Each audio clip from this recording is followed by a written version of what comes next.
Yo, it's Jimbo. So, recently I upgraded my 2080 into a 3080. The RTX 3080 costs 760 euros, and naturally, we want to find out whether or not it was worth it. Before I swapped the 2080 away, I did some benchmarks so I can compare it to the 3080.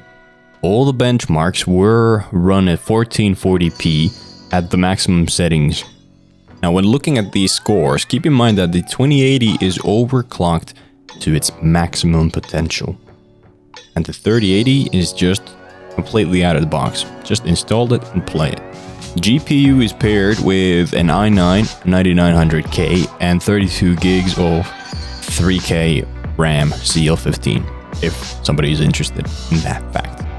The benchmarks I did run were Time Spy, Assassin's Creed Valhalla, though I'm gonna leave the Assassin's Creed Valhalla out of this because that's a whole can of worms when it comes down to the performance, so that would be a whole separate video of itself.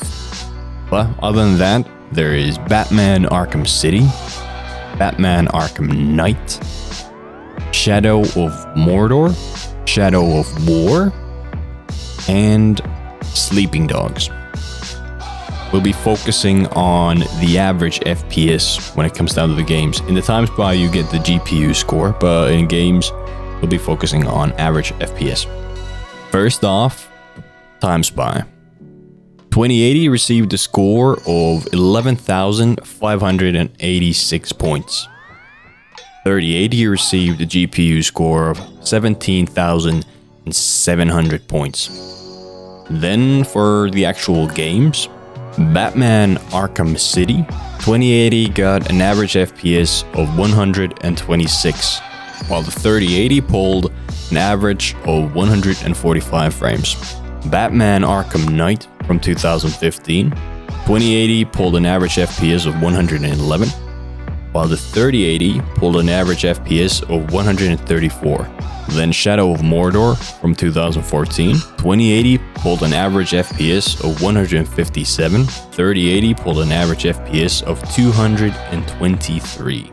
Shadow of War from 2017, 2080 pulled an average FPS of 104, 3080 pulled an average FPS of 147. Sleeping Dogs 2012, 2080 pulled an average FPS of 120. The 3080 pulled an average FPS of 145. So let's have a look at the performance boost we got with the 3080. In Time Spy, we received a 53% increase in performance. Arkham City from 2011, 15% performance boost. Arkham Knight from 2015, 21% performance boost. Shadow of Mordor from 2014, 42% average performance boost. Shadow of War from 2017, 41% performance boost. Sleeping Dogs from 2012, 21% performance boost. Hey, I had fun doing some benchmarks. And if you found this interesting as a fact, kudos to you. Thanks for watching and see you guys next time.